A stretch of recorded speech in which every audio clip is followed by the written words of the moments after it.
Reventamos petardos en los jardines, pero no percibimos ni una señal de vida dentro de la quinta.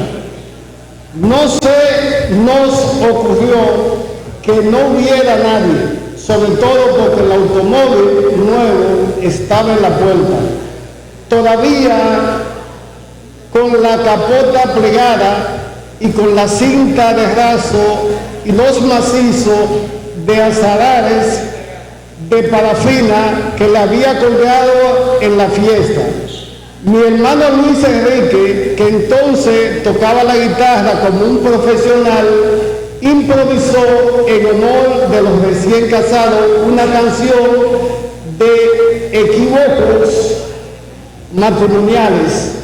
Hasta entonces no había llovido, al contrario, la luna estaba en el centro del cielo y en el aire era diáfano, y en el fondo del precipicio se veía el reguero de la luz de los fuegos fatuos en el cementerio.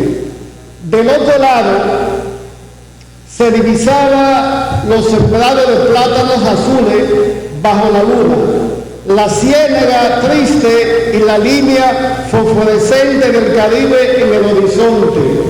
Santiago Nasal señaló una nube intermitente en el mar y nos dijo que era el ánima en pena de un barco negrero que se había hundido con un cargamento de esclavos del Senegal frente a la boca grande de Cartagena de India. No era posible pensar que tuviera algún malestar de la conciencia, aunque entonces no sabía que la efímera de vida matrimonial de Ángel Vicario había terminado 2 horas antes. Bayardo San Ramón la había llevado a pies a casa de su padre para que el ruido del motor no delatara su desgracia antes de tiempo. Y estaba otra vez solo y con las luces apagadas en la quinta feliz del viudo de Siú. Cuando bajamos la colina, mi hermano nos invitó a desayunar con pescado frito en la fonda del mercado, pero Santiago Nasal se opuso porque quería dormir 1 hora hasta que llegara el obispo. Se fue con Cristo Bedoya por la orilla del río, bordeando las tumbas de pobres que empezaban a encenderse en el puerto antiguo. Y antes de doblar la esquina, nos hizo una señal de adiós con las manos. Fue la última vez que lo vimos. Cristo Bedoya, con quien estaba de acuerdo para encontrarse más tarde en el puerto, lo despidió en la entrada posterior de su casa. Los perros le ladraban por costumbre cuando lo sentía entrar, pero él lo apaciguaba en la penumbra con el campanario de las llaves. Victoria Guzmán estaba vigilando la cafetera en el fogón cuando él pasó por la cocina hacia el interior de la casa. Blanco lo llamó. Ya va a estar el café. Santiago Nasal le dijo que lo tomaría más tarde y le pidió decirle a Divina Flor que lo despertara a las 5:30 y que le llevara una muda de ropa limpia igual que la tenía puesta. Un instante después de que él subió a acostarse, Victoria Guzmán recibió el pecado de Clotilde Almenta con la pordiosera de la leche. A las 5:30 cumplió la orden de despertarlo, pero no mandó a Divina Flor, sino que subió ella misma al dormitorio con el vestido de lino, pues no perdía ninguna ocasión de preservar a la hija contra las garras del boyardo. María Alejandrina Cervantes había dejado sin tranca la puerta de la casa. Me despedí de mi hermano, atravesé el corredor donde dormían los gatos de las mulatas, amontonados entre los tulipanes, y empujé sin tocar la puerta del dormitorio. Las luces estaban apagadas, pero tan pronto como entré, percibí el olor de la mujer tibia y vi los ojos de mi espalda insomne de la oscuridad. Y después no volví a saber de mí mismo hasta que empezaron a sonar las campanas. De paso pasó por nuestra casa. Mi hermano entró a comprar cigarrillos en la tienda de Clotilde Almenta. Había bebido tanto que sus recuerdos de aquel encuentro fueron siempre muy confusos, pero no olvidó nunca el trago mortal que le ofreció Pedro Vicario. Era candela pura, me dijo Pablo Vicario, que había empezado a dormirse, despertó sobresaltado cuando sintió entrar y le mostró el cuchillo. Vamos a matar a Santiago Nazar, le dije. Mi hermano no lo recordaba, pero aunque lo recordara, no lo hubiera creído. Me había dicho muchas veces. ¿A quién carajo se le podía ocurrir que los gemelos iban a matar a nadie, y menos con un cuchillo de fuego? Luego le presentaron dónde estaba Santiago Nazar, pues lo habían visto junto a los dos, y mi hermano no recordó tampoco su propia respuesta. Pero Clotilde Almenta y los hermanos de Vicario se sorprendieron tanto al oírla que le dejaron establecido en el sumario con las declaraciones separadas. Según ellos, mi hermano dijo: Santiago Nazar está muerto. Después impartió una bendición espiritual, tropezó en el prestil de la puerta y salió dando tumbo. En medio de la plaza se cruzó con el padre Amador.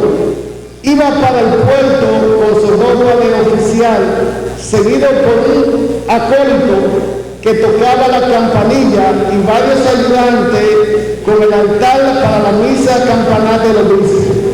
Al verlo pasar, los hermanos Vicarios se santiguaron. Clotilde Almenta me contó que había perdido la última esperanza cuando el pájaro pasó a lo largo frente a su casa. Pensé que no había recibido mi recado. Dijo: sin embargo, el padre Amador me confesó muchos años después, retirado del mundo en la tenebrosa casa de salud del Calefer, que en efecto había recibido el mensaje de Clotilde Almenta y otro más perentorio mientras se preparaba para ir al puerto. La verdad es que no supe qué hacer, me dijo. Lo primero que pensé fue que no era un asunto mío, sino de la autoridad civil. Pero después resolví decirle algo de pasado Placida Dinero. Sin embargo, cuando atravesó la plaza, lo había olvidado por completo. Usted tiene que entenderlo, me dijo. Aquel día desgraciado llegaba el obispo. En el momento del crimen se sintió tan desesperado y tan indigno de sí mismo que no le ocurrió nada más que ordenar que le tocaran a fuego. Mi hermano Luis Enrique entró en la casa por la puerta de la cocina que mi madre dejaba sin cerrojo para que mi padre no nos sintiera al entrar. Fue al baño antes de acostarse, pero se durmió sentado en el retrete. Y cuando mi hermano Jaime se levantó para ir a la escuela, lo encontró tirado boca abajo en la baldosa y cantando dormido. Mi hermano, la monja, que no iría a esperar al obispo porque tenía una crueldad de carretero. No consiguió despertar. Estaban dando los 5 cuando fui al baño, me dijo. Más tarde, cuando mi hermano Margot entró a bañarse para ir al puerto, logró llevarlo a dura pena al dormitorio. Desde el otro lado del sueño, oyó sin despertar los primeros bramidos del bosque de los hijos. Después durmió a fondo, rendido por la parranda, hasta que mi hermana, la monja, entró en el dormitorio tratando de exponerse al hábito a la carrera, y no despertó con su grito de loco. Mataron a Santiago Nazario. Gracias por habernos permitido. Sí, y en el 50 aniversario, 57 aniversario de la Revolución de Abril, aquí hay un poeta que debió exclamar la poesía Versinograma Santo Domingo, que dice: perdón si le digo la dulzura en esta dulce tarde del poder, y si mi corazón me andando hacia Santo Domingo por poder. Hasta ahí, no le veo. Gracias.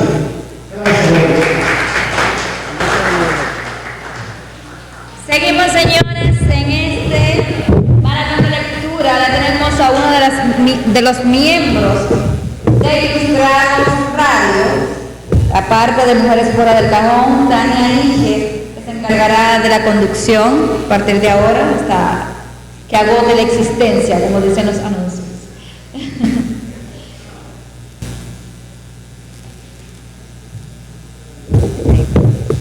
Buenas tardes. Ya como dijo Yorielina, mi nombre es Tania Níquez, pertenezco al Estado de Mujeres Fuera del Cajón, y me siento más que complacida estar en este cuarto maratón de lectura, Boca Chica. Dice: los estragos de los cuchillos fueron apenas un principio de la autopsia inclemente que el padre Carmen Amador se vio obligado a hacer por ausencia del doctor Dionisio Iguarán. Fue como si hubiéramos vuelto a matarlo después de muerto. Me dijo el antiguo párroco en su retiro de Calasfel, pero era una orden del alcalde, y las órdenes de aquel bárbaro, por estúpidas que fueran, habían que cumplirlas. No era lo del todo justo. En la conclusión de aquel lunes absurdo, el coronel Aponte había sostenido una conversación telegráfica urgente con el gobernador de la provincia, y este lo autorizó para que hiciera las diligencias preliminares mientras mandaban un juez instructor. El alcalde había sido antes oficial de tropa sin ninguna experiencia en asuntos de la justicia, y era demasiado fatuo para preguntarle a alguien que lo supiera por dónde tenía que empezar. Lo primero que lo inquietó fue la autopsia. Cristo Bedoya, que era estudiante de medicina, logró la dispensa por su amistad íntima con Santiago Nazar. El alcalde pensó que el cuerpo podía mantenerse refrigerado hasta que regresara el doctor Dionisio Iguarán, pero no encontró una nevera de tamaño humano, y la única apropiada en el mercado estaba fuera de servicio.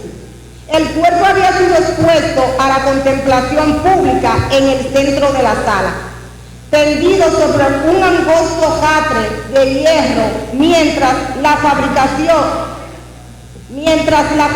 fabricaban un ataúd de rico. Habían llevado los ventiladores de los dormitorios y algunos de las casas vecinas, pero había tanta gente ansiosa de verlo que fue preciso apartar los muebles y descolgar las jaulas y las macetas de helecho, y aún así era insoportable el calor. Además, los perros alborotados por el olor de la muerte aumentaban la zozobra. no habían dejado de aullar desde que yo entré en la casa, cuando Santiago Nazar agonizaba todavía en la cocina. Y encontré a Divina Flor llorando a gritos y manteniéndolos a raya con una tranca. Ayúdame, me gritó, que lo que quieren es comerse las tripas. Los encerramos con candados en la pesebrera.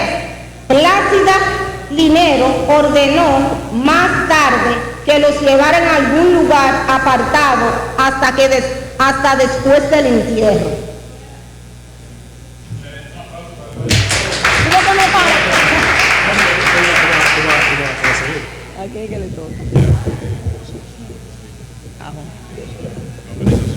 Ok. Hasta aquí. ¿A dónde mi Anthony? Ok. Nada, continuamos este cuarto maratón de lectura. Sensei me paró mi lectura, pero continuamos. Vamos a continuar con la Fundación Jonás. La próxima persona que va a venir a dar lectura es Vianney de los Santos. ¿Vianney no está? Ah, mira, Vianney. Un aplauso para Vianney.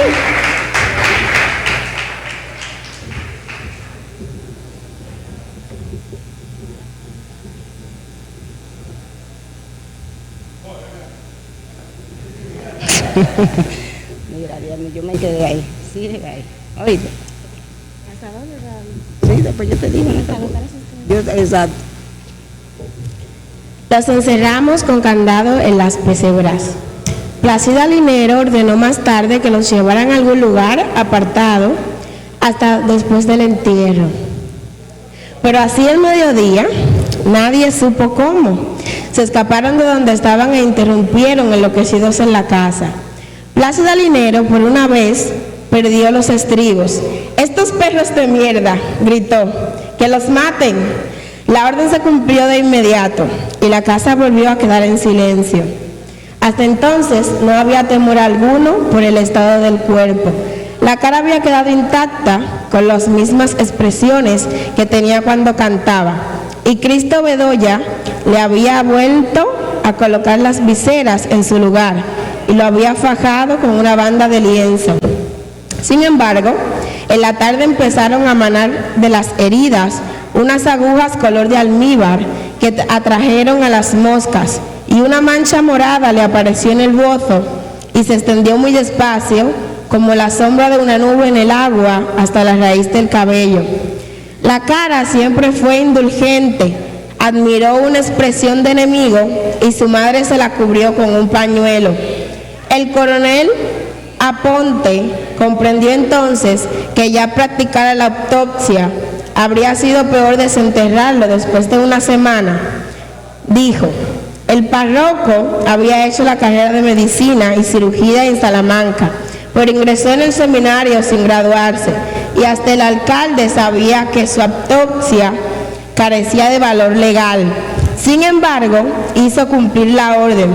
Fue una masacre consumada en el local de la escala pública con la ayuda del boticario que tomó las notas y un estudiante de primer año de medicina que estaba aquí de vacaciones.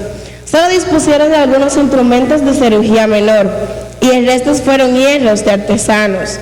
Pero al margen de los destrozos en el cuerpo, el informe del padre Amador parecía correcto y el instructor lo incorporó al sumario con una piedra útil. 7 de las numerosas heridas eran mortales. El hidalgo estaba casi seccionado por 2 perforaciones profundas en la cara anterior. Tenía 4 incisiones en el estómago y una de ellas tan profunda que lo atravesó por completo y le destruyó el páncreas. Tenía otras 6 perforaciones menores en el colon transverso y múltiples heridas en el intestino delgado. La única que tenía en el dorso, a la altura de la tercera vértebra lumbar, le había perforado el riñón derecho. La cavidad abdominal estaba ocupada por grandes témpanos de sangre y entre el lodazal de contenido gástrico y materias fecales apareció una medalla de oro que Santiago Nazar se había tragado a la edad de 4 años. La cavidad torácica Mostraba dos perforaciones, una en el segundo espacio intercostal derecho que le alcanzó a interesar el pulmón y otra muy cerca de la axila izquierda. Tenía además 6 heridas menores en los brazos y en las manos y 2 tajos horizontales, uno en el muslo derecho y otro en los músculos del abdomen. Tenía una punzada profunda en la palma de la mano derecha. El informe dice: parecía un estigma del crucificado. La masa encefalificada pesaba 60 gramos más que la de un inglés normal. Y el padre Amador consigna en el informe que Santiago Nazar tenía una inteligencia superior y porvenir brillante. Sin embargo, en la nota final señalaba una hipertrofia del hígado que atribuyó a unas hepatitis mal curada. Es decir, me dijo que de todos modos le quedaban muy pocos años de vida. El doctor Dionisio Iguarán, que en efecto le había tratado una hepatitis a Santiago Nazar a los 12 años, recordaba indignado aquella autopsia. Tenía que ser cura, ser tan bruto. Me dijo: no hubo manera de hacerle entender nunca que la gente del trópico tenemos el hígado más grande que los gallegos. El informe concluía que la causa de muerte fue una hemorragia masiva ocasionada por cualquiera de las 7 heridas mayores. Nos devolvieron un cuerpo distinto. La mitad del cráneo había sido destrozada con la trepanación y el rostro del galán que la muerte había preservado acabó de perder su identidad. Además, el porroco había arrancado de cuajo las vísceras destrezadas, pero al final no supo qué hacer con ellas y les impartió una bendición de rabia y los tiró en el balde de la basura. A los últimos curiosos asomados a las ventanas de la escuela se les acabó la curiosidad. El ayudante se desvaneció y el coronel Lázaro Aponte, que había visto y causado tantas masacres de represión, terminó por ser veterinario, además de espiritista. El cascarón vacío, embutido de tropos y cal viva y cocido a la machota con bramante busto y agujas de enfardelar, estaba a punto de desbaratarse cuando los pusimos en el ataúd nuevo de cepa capitonada. Pensé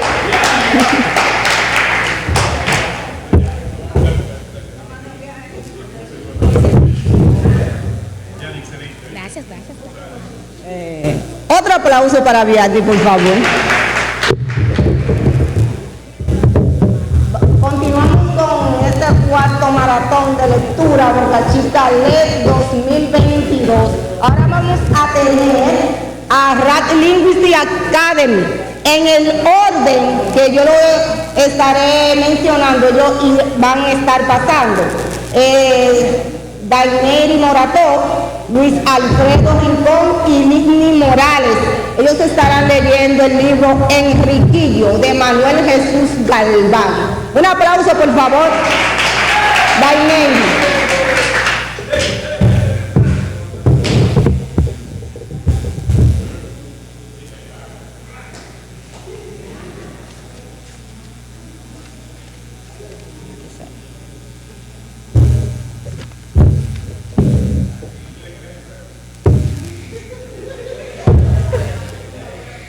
Los sucesos que se van a narrar en este pobre libro tienen su origen en la espantosa tragedia de Jaragua, horrible borrón en la historia de la conquista. Fue su protagonista principal el comendador Frei Nicolás de Obando, a la sazón gobernador de la isla española y el depositario de la confianza de reyes católicos en la administración de los países descubiertos por Colón. Consiste en el hecho, en el término masivo de casi todos los caciques de la isla, reunidos en Jaragua, por orden del gobernador Obando, de forma engañosa, so pretexto de efectuar un acto de sumisión a este. La matanza fue perpetrada sin mediar ningún aviso, pareciendo en ella la mayoría de los caciques e infinidad de indios, sin distinción de sexos ni edades. La hija de la reina Anacoana, la célebre Higuemota, conocida ya por el nombre de Doña Ana de Guevara, a causa de su matrimonio con Hernando de Guevara, y viuda ya por estas fechas, fue enviada prisionera a Santo Domingo. No obstante, bien por respecto a la presencia de algunos parientes de Guevara, o bien por compasión, dada su belleza y juventud, fue acogida bajo la protección de Obando, el cual dictó disposiciones para que le fueran respetados sus bienes y fueran atendidas todas sus necesidades, siendo tratada con la deferencia que merecía por su rango de princesa india y de señora cristiana. Era su mayor consuelo, su hija, Mencia, niña de tierna edad, y su sobrino Guarocuya, niño de 7 años, hijo del esquivo Majicatex, cacique del Bauruco, también muerto en la tragedia de Jaragua, el cual desde ese momento quedó bajo la protección de su tía Higuemota, de la que no se separaba en ningún momento. Han transcurrido ya 20 días desde los terribles sucesos de Jaragua, y una tarde en que Higuemota estaba a la entrada del bosque, viendo a los 2 niños, oyó una voz grave y apacible que la llamaba: Higuemota, óyeme, no temas. La interpelada, poniéndose instantáneamente en pie, dirigió la vista asombrada al punto de donde partía la voz y dijo con entereza: ¿Quién me habla? ¿Qué queréis? ¿Dónde estáis? Soy yo, repuso la voz, tu primo Guaroa, y vengo a salvarte. Guaroa, yo te creía muerto y había llorado por ti. No, Higuemota, repuso el indio, me hirieron aquí, en la frente. Caí sin saber de mi precipitar, caí sin querer mi precipitar la pelea, y cuando recobré el sentido me hallé rodeado de muertos.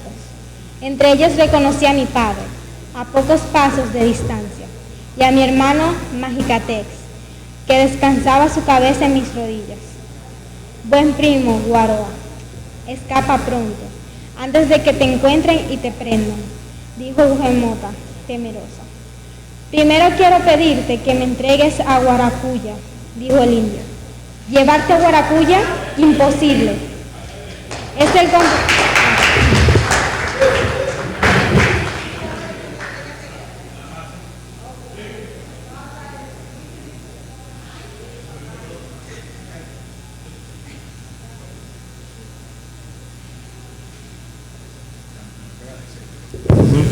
En español, ¿no? En español. Está bien.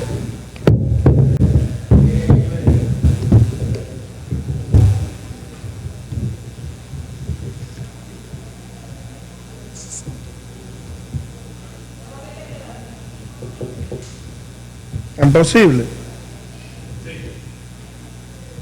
No hay lente, no hay posible. Ah. Llevarte a Guaracuya, imposible. Es el compañero de juego de mi mencia y el ser que más amó después de mi madre y la hija de mis extrañas. ¿Qué sería de esta y de mí si él no estuviera con nosotras? Piensa. Higuemota, que Guarocuya es ahora el cacique del Bauruco y de vivir libre para que un día pueda dirigir a su pueblo.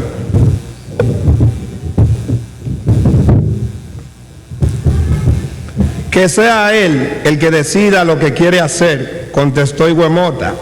Entonces, dirigiéndole al niño, preguntó Guaroa: dime, Guarocuya, ¿quieres ser el libre y señor en la montaña? ¿Tener vasallos que te obedezcan y te sirvan? ¿O quieres, cuando seas hombre, cargar leña y agua en las espaldas como aquel vil Naboría que va allí? Quiero ser libre, exclamó. Llévatelo, más vale así. El niño se escapó como una flecha de manos de Guaroa, y corriendo hacia Mencia, la estrechó entre sus bracitos y cubrió su rostro de besos. Después, enjugando sus ojos llorosos, volvió con paso firme a donde estaba su tío y dijo, como Huemota, más vale así. Guaroa se despidió de Huemota tomando la mano de esta y llevándosela al pecho con respetuoso acatamiento. Pronto llegó a conocimiento del gobernador Obando el encuentro hábito entre Huemota y Guaroa y la marcha del niño Guarocuya con este.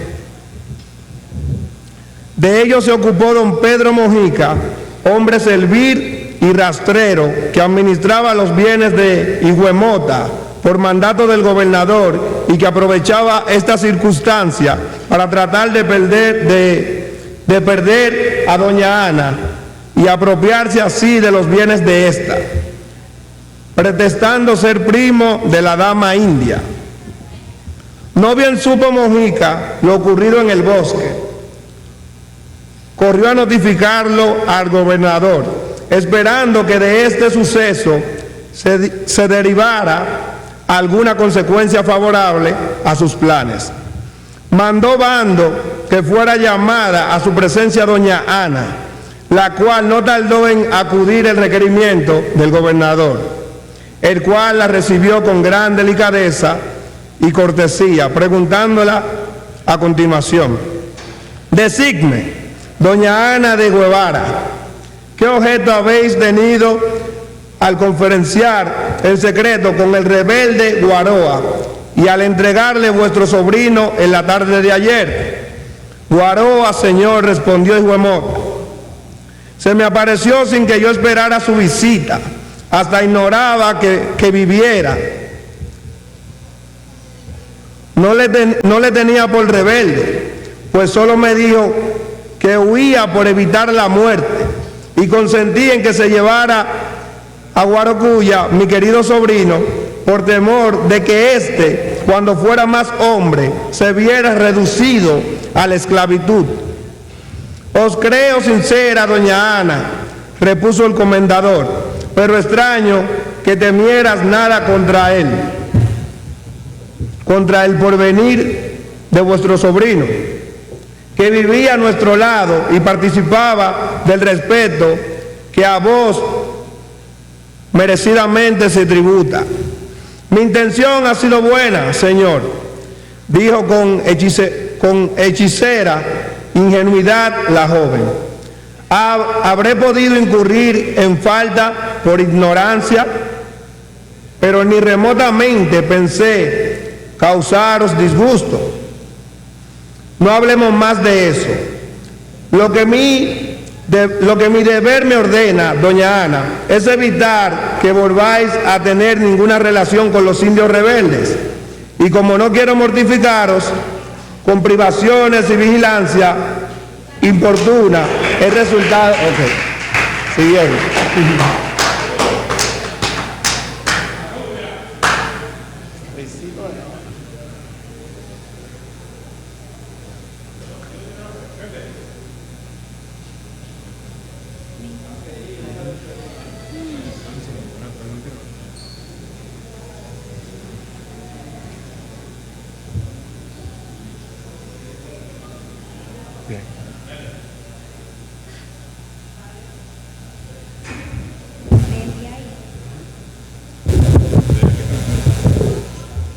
No hablemos más de eso. Lo que mi deber me ordena, doña Ana, es evitar que volváis a tener ninguna relación con los indios rebeldes.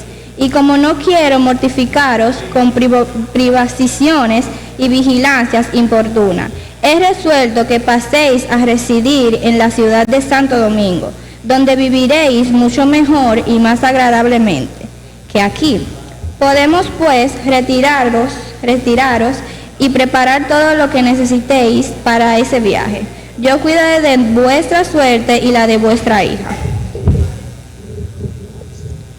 Al día siguiente de esta conversación emprendía viaje a Santo Domingo, llevando consigo a Mencía y acompañadas ambas por el infame Mojica, a quien el gobernador dio severo encargo de que en todas fueran atendidas las necesidades de Huemota y de su hija. Entretanto, Diego Velázquez, capitán de la más alta confianza del gobernador, fue llamado por este para encomendarle que al frente de 40 infantes y de 10 caballos salieran en busca de Guaroa y los indios rebeldes, a fin de reducirlos por la fuerza al yugo de la civilización. Diego Velázquez penetró en la sierra y pronto echó de ver la soledad y el abandono que reinaban a su alrededor. Pocos indios, los más ancianos, los más inválidos y algunas horribles mujeres eran los ejemplares que de la raza se ofrecían a la vista. Cuando llegó a la orilla del lago Dulce, halló los vestigios de la reciente presencia de los indios y no pudo menos que admirar la previsora inteligencia con que aquellos infelices habían elegido aquel refugio. La montaña que ocupaba Guaroa con su gente solo era adecuada para servir como reducto de guerra, pero a esta única ventaja se había limitado. Con aquella moler carpa el favor de la naturaleza, pues carecía casi por completo de medios de vida. Pero la situación de su refugio y la denonada resistencia que el cacique y sus indios ofrecían hicieron inútiles todos los esfuerzos de los soldados españoles por reducirlos, y hasta 3 veces se vieron estos rechazados en sus asaltos a la montaña, que servía de fortaleza a los sublevados. Envió Diego Velázquez un mensaje a Obando dándole cuenta de la situación, y éste le mandó 50 hombres. 50 hombres de refuerzo para que pudieran continuar la lucha y terminar con los indios rebeldes. A esta expedición se unió, con el permiso de Obando, un hombre aún joven, de porte modesto y respetuoso, que ostentaba el título de licenciado y que se caracterizaba por su denonado empeño en la defensa de los indios, a lo que le guiaba su natural bondadoso y su gran caridad cristiana, por lo que era muy respetado y querido en toda la isla española. El fin que perseguía al unirse a la expedición era tratar de evitar derramamientos de sangre, y para ello confiaba en la amistad y prestigio que tenía con Diego Velázquez. Una vez llegados al campamento de los españoles, estos los recibieron con muestras de alegría por el refuerzo que representaban los hombres que llegaban a unirles. Velázquez experimentó gran contento al ver al licenciado Bartolomé de las Casas, que este era el nombre del personaje que después, con el transcurrir de los años, se manifestaría como una de las personas de mayor consideración en el ánimo de los reyes de España. Después de las manifestaciones de alegría por la presencia del licenciado, el capitán Velázquez preguntó: a decirme, señor Las Casas, ¿qué de bueno os trae tan lejos de Jaragua? La idea, señor capitán, de ayudaros en vuestra empresa. ¿De qué manera, señor licenciado?, preguntó el capitán, tratando de haceros ver la conveniencia de, en lugar de proseguir esta cacería en contra de esos seres inofensivos, lograr hacerles comprender que no se trata de matarlos ni hacerles ningún daño.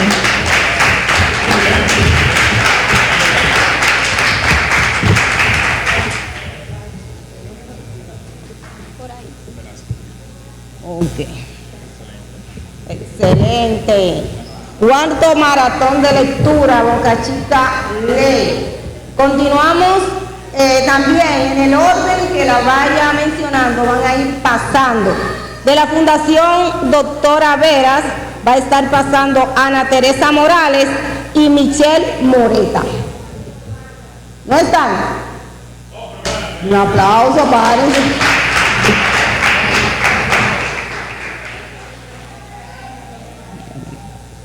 Ahí, verá.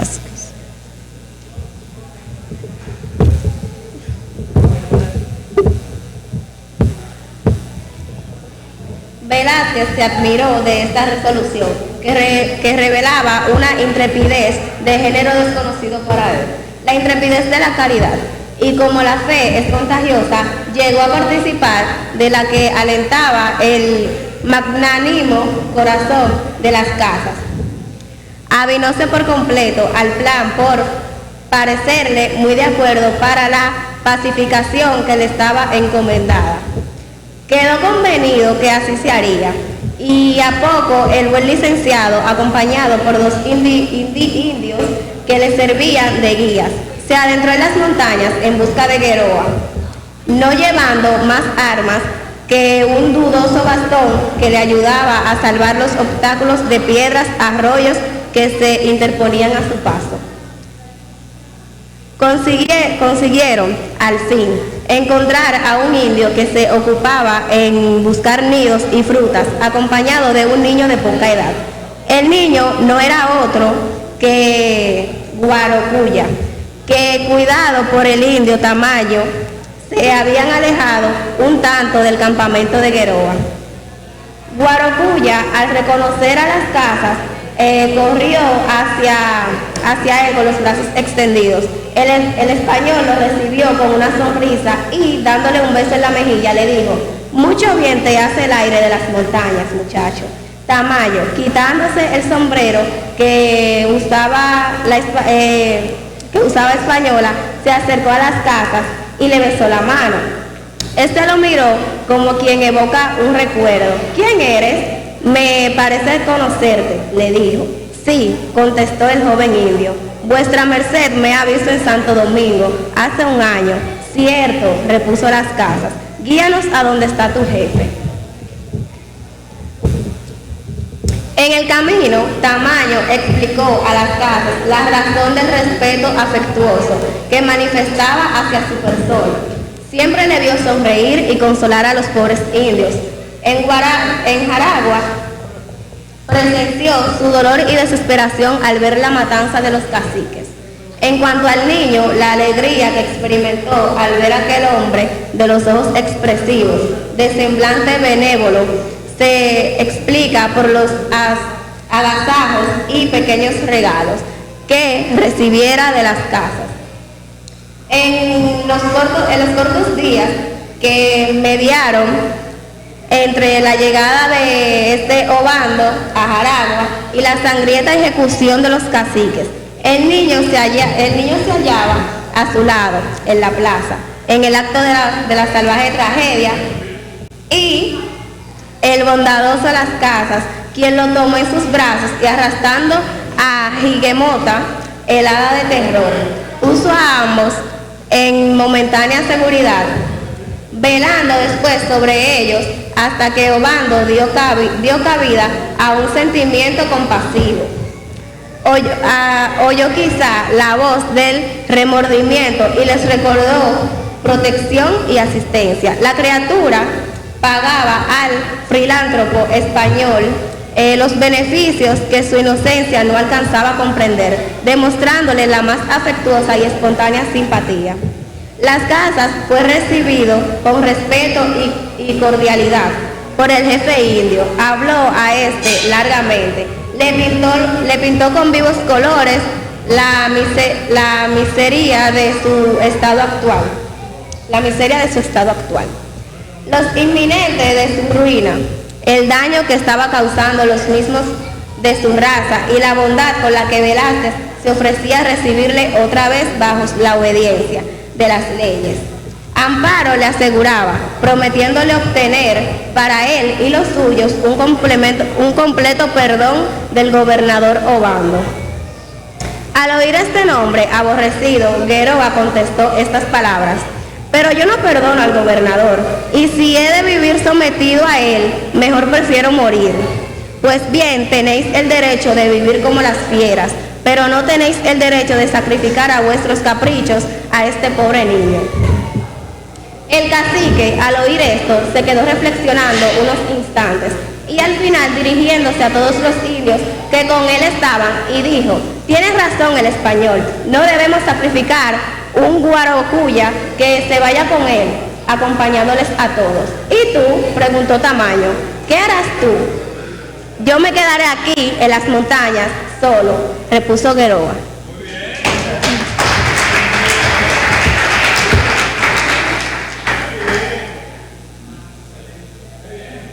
Leí bien. ¿Cuál es la que dale? Quedé ahí, sigue un clamor de gritos. En Guaroa.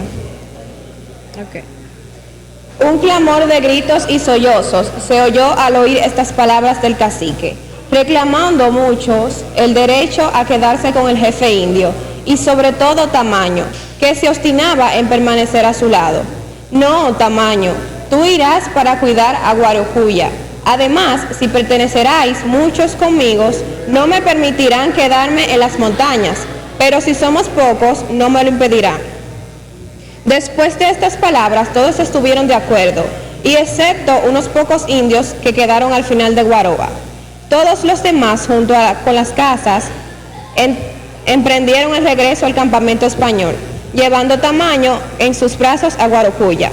A percibir la multitud rendidos, Velázquez, en la embriaguez del entusiasmo, estrechó en los brazos a las casas, felicitándole por el buen resultado de la empresa, y besó afectuosamente a Guarocuya, diciendo que desde aquel momento se constituía su padrino y protector.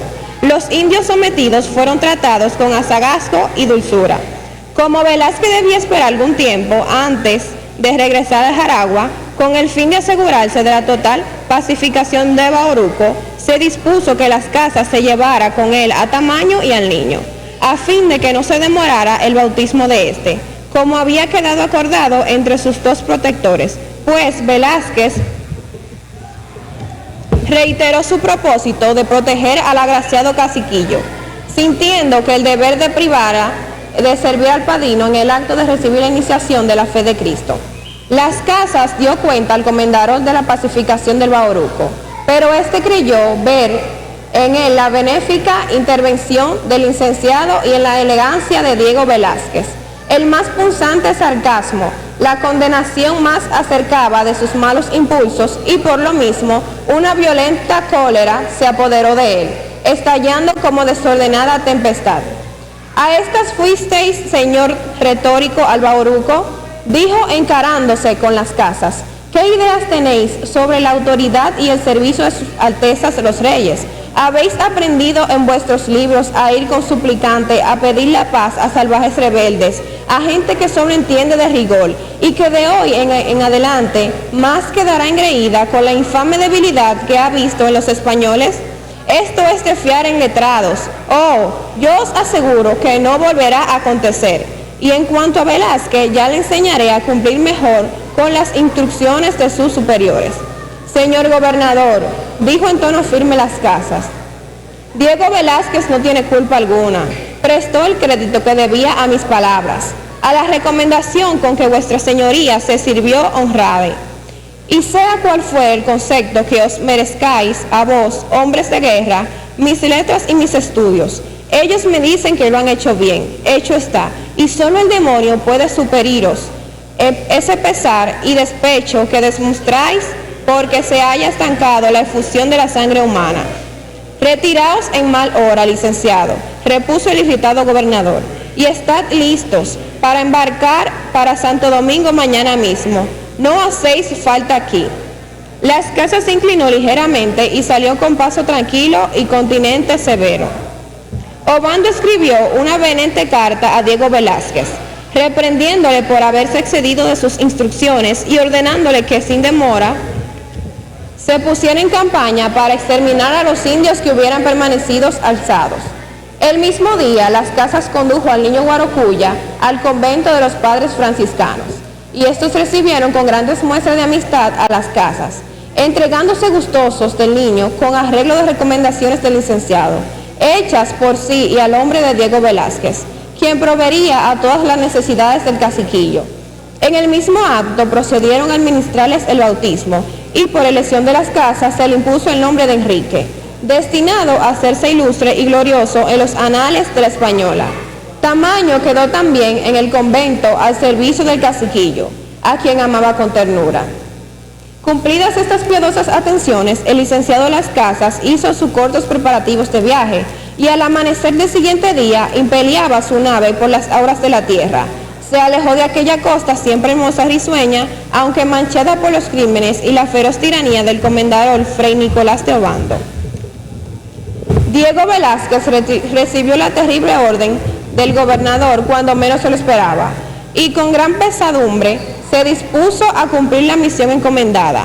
Amanecía plenamente cuando los españoles llegaron al pie de la montaña, que servía de albergue a Guaroa, el cual estaba en absoluto descuido con sus indios. Es de presumir que, cerciorados por sus espías de lo que no se habían hecho daño, algunos de los presentados por las casas, los rezagados estuvieran meditando, llevando también su afecto, su completa sumisión, y de aquí provieran su confianza y negligencia. De improviso, el estridente sonido de un clarín rasgó los aires, partiendo de un ángulo de la meseta, y además se hubo extinguido la última nota bélica tocada, el grito de cierre España. La hueste española cargó con ciega furia contra los salvajes inocentes e indefensos. Un guerrero indio, sin embargo, un solo, se hizo frente con ánimo varonil a la ruda embestida de los desatados agresores, y esgrimiendo una fulgurante espada castellana, sorprendió a su vez con el extraordinario arrojo. Ahí. Comienza ahí.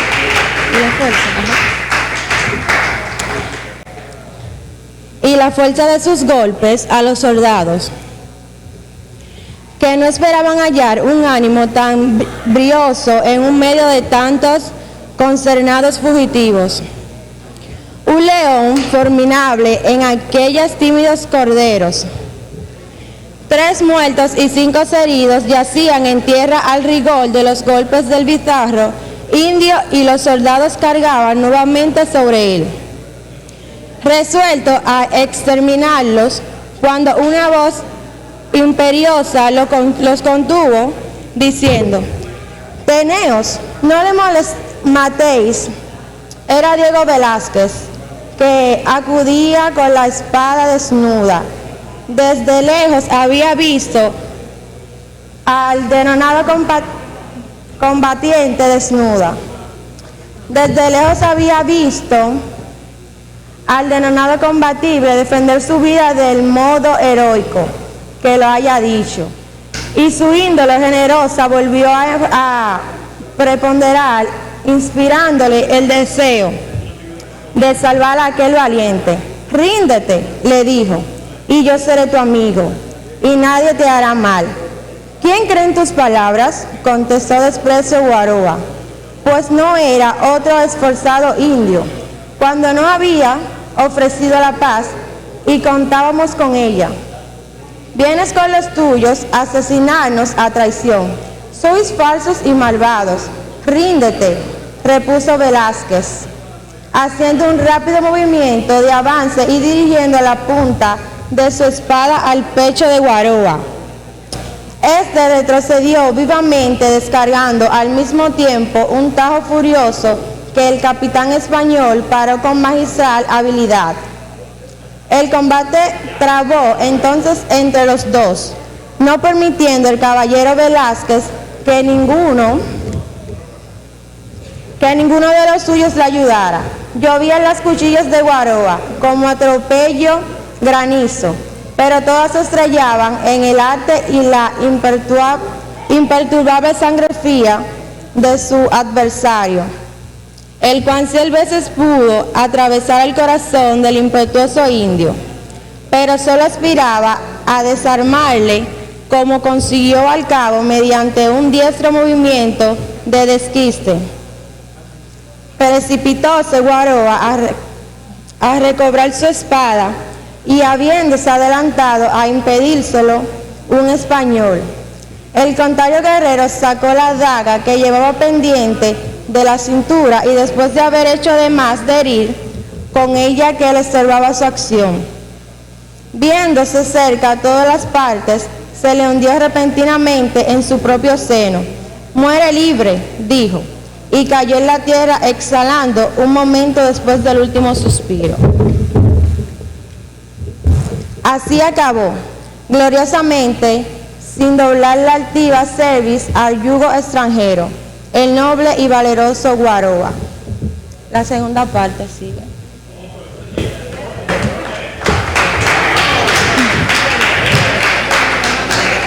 Aquí la segunda parte. Un aplauso, un aplauso. Y continuamos con nuestro cuarto maratón de lectura, Boca Chica Lee 2022. Ahora va a pasar por aquí para que siga con la conducción de este excelentísimo maratón Adenauer Morales, que pertenece también a Ilustrado, productor y conductor de Reseteo. Para la lista. Ay, ya se quedó ahí en la segunda parte. Mira, ¿hasta dónde se enseña el lector? Sí, no, aquí, el listado, ¿hasta cuándo él va a cruzar? ¿Hasta dónde? Él empezó aquí con Anthony, me llaman Anthony, y a lo Anthony. de Jesús, lo llaman. A toda la razón de Jesús. Sí, que pase uno y pase el otro. Bueno, saludo aquí desde Reseteo con Adenauer.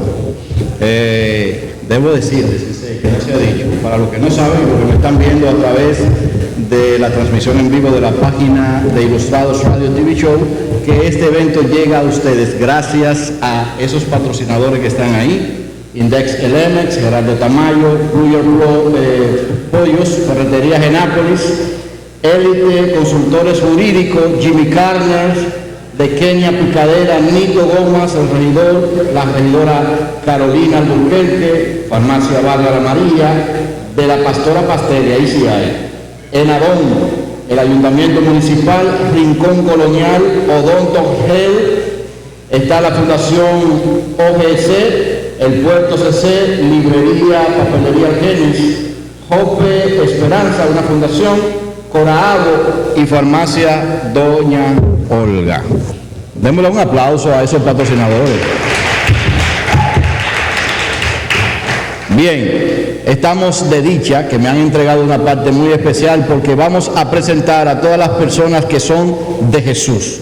Todos los que están con Jesús hoy van a leer aquí en Boca Chica Lee en el cuarto maratón de lectura 2022. Comenzamos con Anthony de Jesús Iche y luego estará también Antonella de Jesús Iche. Así que recibamos con un aplauso a esos jovencitos.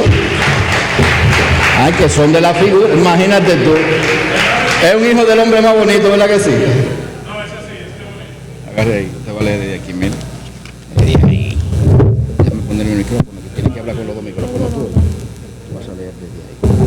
Sí, desde ahí, entonces tú, hasta que yo te pare. Tú lo pasas y... Muy buenas tardes, mi nombre es Eni Anthony. Aquí estaré leyendo en este cuarto maratón de lectura de Boca Chica Lee.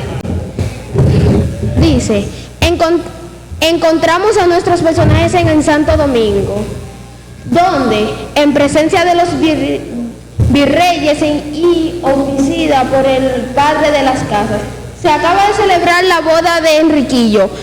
Pero este suceso requiere que retrocedamos un poco en el tiempo para aclarar los motivos de la boda.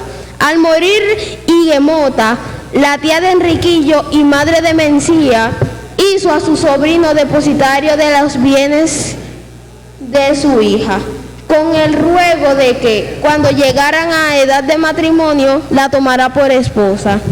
Así lo prometió en el dacique y desde ese momento se ocupó, junto con las labores en la finca del señor de Valenzuela, de hacer buena administración de los bienes de su prima y prometida. La niña Mencía vivió desde entonces acogida al favor de los virreyes, llegando a ser considerada por estos como una hija y tratada por todos como si así lo fuera.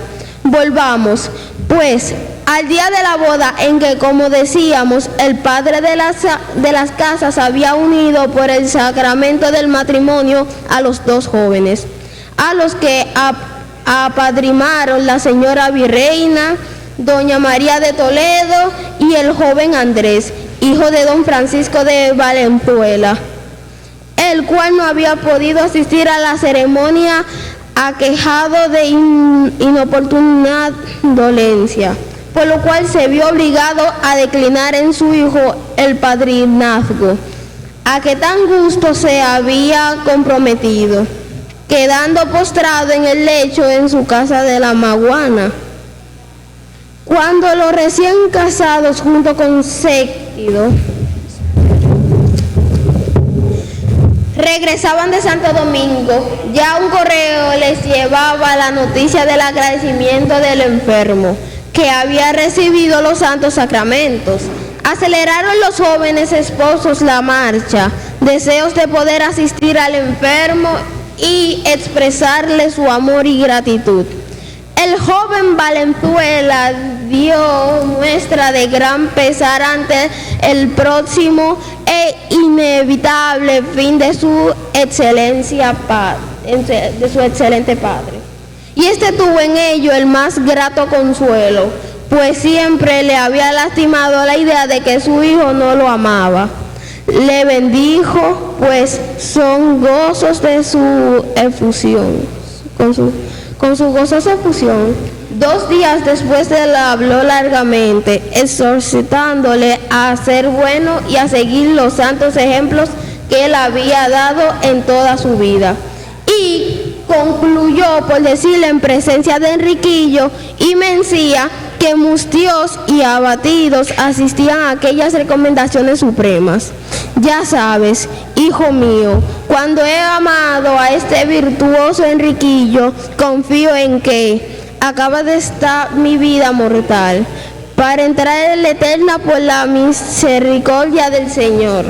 Tú has de considerar y tratar al cacique, en memoria mía, como a un buen hermano tuyo, protegiéndole a él y a su esposa con todas las ocasiones, puesto que él es de dicho y de derecho libre y nadie puede pretender de él servicio como encomendado ni en ningún otro concepto.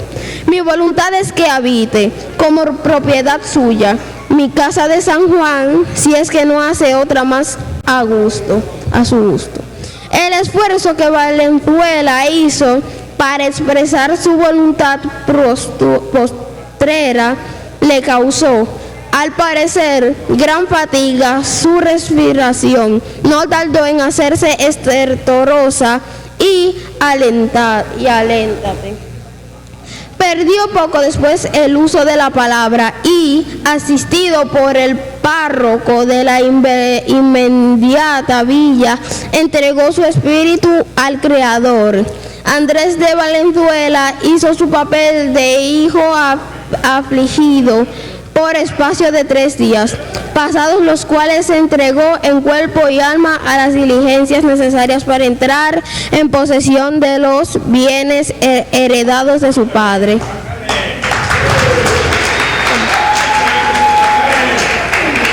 Sigue aquí, Antonella. Aquí ella tiene que seguir. La fueron. Ajá, le fueron.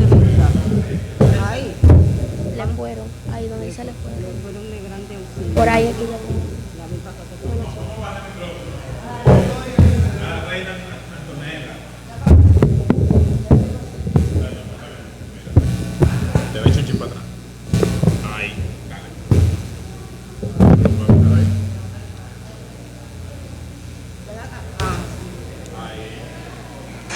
Hola, mi nombre es Darla Antonella.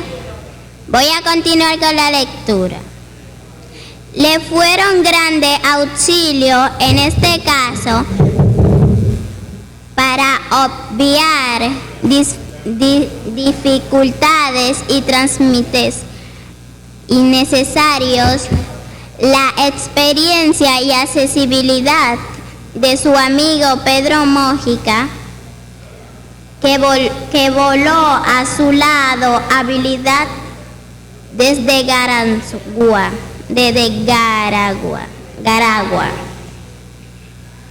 Tan pronto como supo la muerte de don Francisco, solicitud una oportuna, que le agradeció mucho por el joven heredero, ansioso de constituirse cuanto bajo la dirección, mejor dicho, bajo de tutela del corrompido y del lago. acordaron para frustrar Enrique del legado que le hiciera Valenzuela. De su casa de San Juan, el heredero, sin alegar derechos y solamente como quien propone un regalo de circunstancias, instará al que consiste. ¿Por qué se quedarán a vivir en la casa de Ato por 2 o 3 meses? A causa de convenir a los arreglos de la sucesión que él, Andrés de Bazuela, fijará durante ese tiempo su residencia de villa.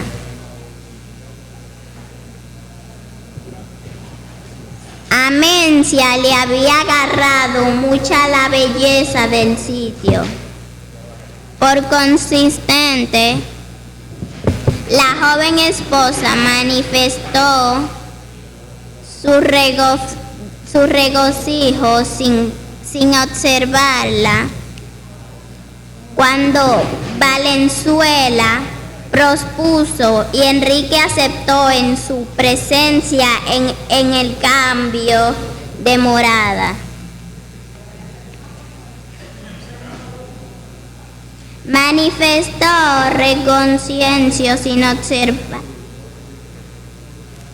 A Enrique le complació, además que arregló propuesto por Valenzuela, a causa de que permaneció cerca de los indios que estaban a su cargo y los rebaños y la labranza, que tenía admiración, podía con más comodidad que residiendo en la villa atener a todos sin contestar, muchas horas ausente con doña Leonor de Castilla. Aceptó con júbilo la invitación de irse a pasar al Hato la temporada en la compañía de su nueva amiga. Era el relativo a la condición personal de cacique Enrique.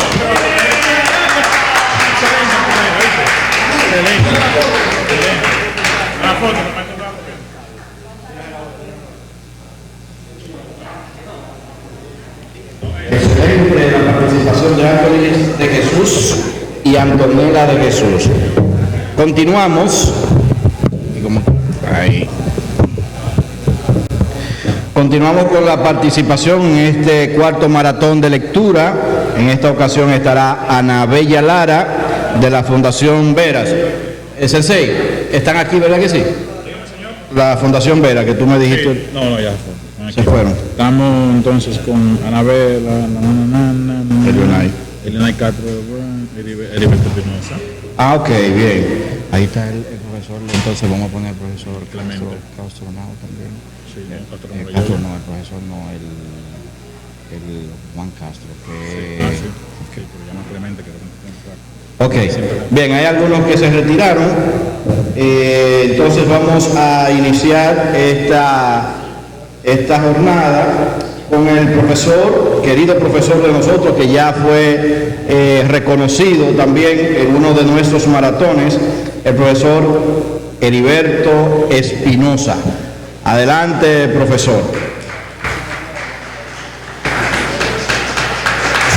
Ahí está el profesor. No puede ser, sensei. Ah, ok. No, profesor, quédese ahí, espérese. Es que están allá atrás. Clemente. Pues entonces vamos a darle la oportunidad al profesor a nuestro profesor también, Clemente Reguero, para que tenga esta participación y nos lea. La jovencita, ¿dónde se quedó la jovencita? Ahí. Ahí. Ok, entonces vamos a comenzar aquí en la página que no lo dice, pero ahí es donde dice Enriquillo, ahí usted va a comenzar, profesor. Gracias por la oportunidad que nos dan en este cuarto maratón de lectura Boca Chica Lee. Señora, replicó bruscamente el joven, ¿con qué derecho os atrevéis a reprenderme como si fuera hijo vuestro? Os amo desde niño como si lo fuese, y me pese que es ahogáis odiosas con vuestras maldades, le dijo severamente la digna madrona. ¿Y quién os dice que yo he intentado nada contra Mencía? Respondió con descaro Valenzuela. Ella se equivoca, ha interpretado mal mis palabras, engañada por su vanidad, que la hace ver cada hombre un enamorado. Callad, señor Andrés, dijo indignada doña Leonor. Yo misma he oído vuestra amenaza a Mencía. ¿Por qué le imponía silencio? Por evitar las consecuencias de su error. No quiero que me desacredite injustamente, contestó el hipócrita. Desacreditarlos, repuso con ironía sonrisa la viuda. Buen crédito es lo vuestro. Pensad lo que os parezca, señora, dijo altivamente Valenzuela. Pero si queréis evitar grandes disgustos a vuestra protegida, que también lo es mía, como su esposo, haced por persuadir a que sea discreta y que no haga ruido con esas visiones suyas. Ella callará este suceso, pues que a su propia fama no le evite otra cosa, contestó la prudente señora. ¿Lo ofrecéis así, Mencía? La joven se había retirado aparte y estaba sentada con aire distraído y desdeñoso en el mismo asiento que poco antes ocupaba doña Leonor. A la interpelación de éste respondió secamente, sin moverse ni mirar a Valenzuela. Que ese hombre se quite de mi presencia, que no vuelva aquí durante el tiempo que aún estemos en esta casa, y nada diré, Enrique. Se levantó enseguida y tomando del brazo a doña Leonor, se alentó con ella de aquel sitio, dirigiéndose al interior de la casa. Valenzuela, inmóvil, fija la torva mirada en las dos damas mientras las tuvo a la vista. Permaneció buen espacio, pesaroso y medio tumbado, hasta que al fin pareció haber adoptado un partido. Sus ojos brillaron con siniestra expresión y exclamó entre dientes, en son de amenaza, con la mano extendida hacia la puerta donde había desaparecido la joven esposa y su compañera. No importa, pese al cielo y al infierno, será mía. Acababa el protervo mozo de proferir estas fatídicas palabras cuando un golpe de caballo en la inmediata llanura hirió su oído. Apresúrase a entrar en el aposento que ocupaba habitualmente y se fue a mirar por una celosia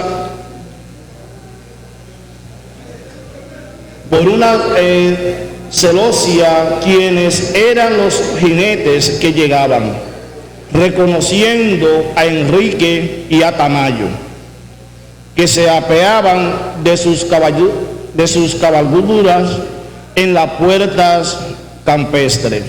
Salió inmediatamente al encuentro del primero y le dijo en tono afable: ¿te acordaba con impaciencia, Enriquillo? ¿En qué puedo servir, señor Andrés?, preguntó el cacique. He estado resolviendo papeles toda la mañana, repuso el hidalgo. Debió regresar con algunos documentos a la villa al mediodía y no he podido hacerlo porque mi caballo se me puso cojo cuando venía para acá y no pude dar prisa. Es de advertir que para prolongar aquel día su estancia en el acto, Valenzuela había ocurrido al ardid de lavar una espina disimulada a su caballo en un menuadillo de madera que efectivamente el pobre animal estaba cojo. Válgame Dios, señor Andrés, exclamó el cacique. ¿Y esa pequeña dificultad os pudo embarazar? ¿No estaba en la cuadrada mi yegua Rusia? ¿No lo sabía? Sí, Enriquillo, contestó con blandura Valenzuela. Y tratándose de servirme de cualquier otro animal tuyo, no hubiera vacilado en hacerlo, pero la Rusia ya es distinto. Siempre recuerdo aquella represión de mi padre cuando quisiste cederme esa bestia. ¿Te acuerdas? Sí, me acuerdo, señor Andrés, contestó Enrique, pero eso no quita de que podáis usar de ella como esa vuestra cada vez que la necesitéis. Tú pensarás como yo, repuso en estudio Valenzuela, que aquello no fue sino un escrúpulo de monja, cosas de viejo. Perdonad, señor Andrés, irrumpió Enrique. Para mí, cualquier amonestación de mi señor don Francisco, que esté en el cielo, es punto menos que un evangelio. Bien, Enriquillo, no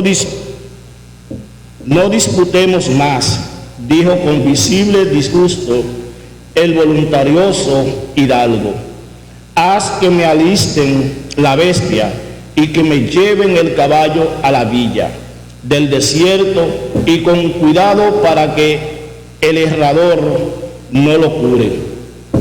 Seréis servido, señor, respondió Enrique, retirándose, y 5 minutos después Valenzuela, montado en la linda yegua Rusia del cacique, atravesaba la llanura con la velocidad del huracán, mientras que el dueño de la fogosa bestia, siguiéndola con la mirada, decía a Tamayo: ¿ves esa yegua tan hermosa y tantas condiciones excelentes? Pues créeme, Tamayo, siento que no puedo dejar de ser mía, quisiera regalársela al señor Andrés. No tengáis cuidado, respondió sarcásticamente el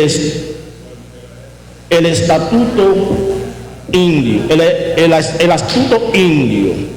Ya encontrará el señor Andrés medio de quedarse con ella. Ese mal pensamiento tuyo, Tamayo, repuso Enríquez, no se realizará. Bien sabe que el señor Valenzuela está obligado a respetar la voluntad expresa de su buen padre. Bien sé, Enriquillo, replicó Tamayo, que tú no quieres ver nada malo en ese mozo que es capaz de meterse un puñal acariciándote.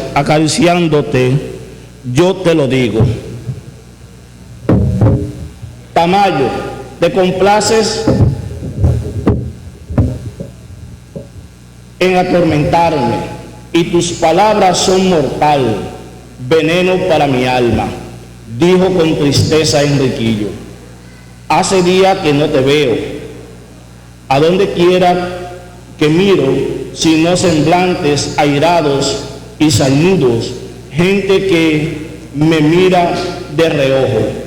Los mismos que antes me solicitaban y me hacían demostraciones de cariño, ahora esquivan mi presencia y mi trato.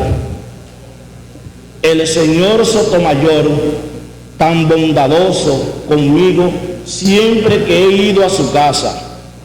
Ya viste hace poco rato con cuánta frialdad me devolvió el saludo cuando le encontramos en el camino, como si yo fuera un extraño para él. Solo me muestra faz amiga el hijo de mi bienhechor, que he heredado el afecto que me tenía con mi padre. ¿Quieres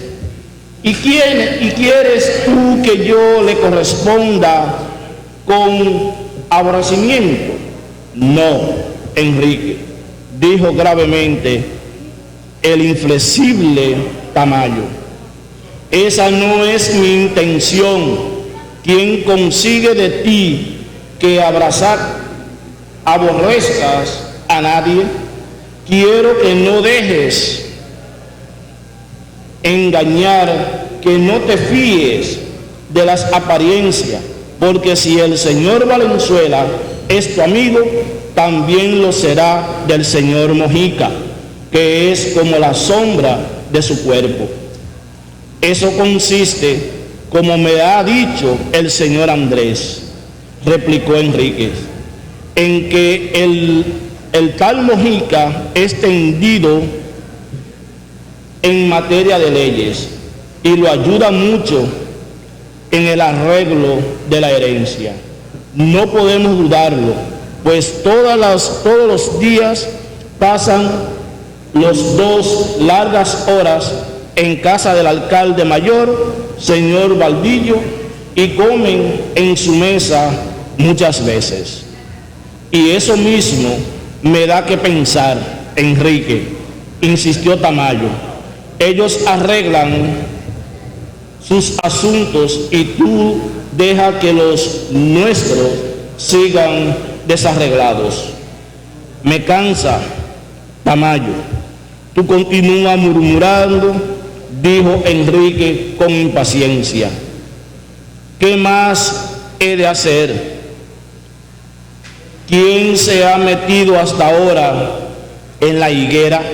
¿Y por qué hace a los indios del repartimiento del señor Hernández?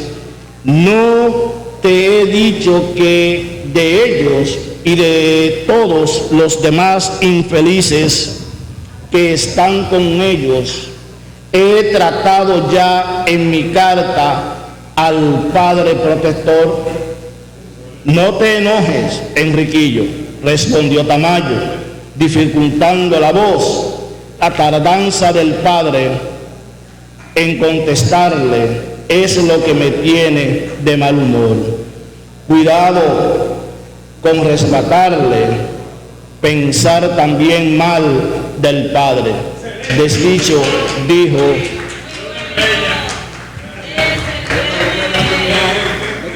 Bárbaro.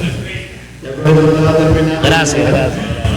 Qué bueno, gracias profesor por el apoyo de siempre a estas actividades, como lo es el maratón de lectura que organiza los ilustrados y los ilustrados de Radio TV Show. Bien, Sensei, ¿y la hoja? ¿Dónde te la llevaste?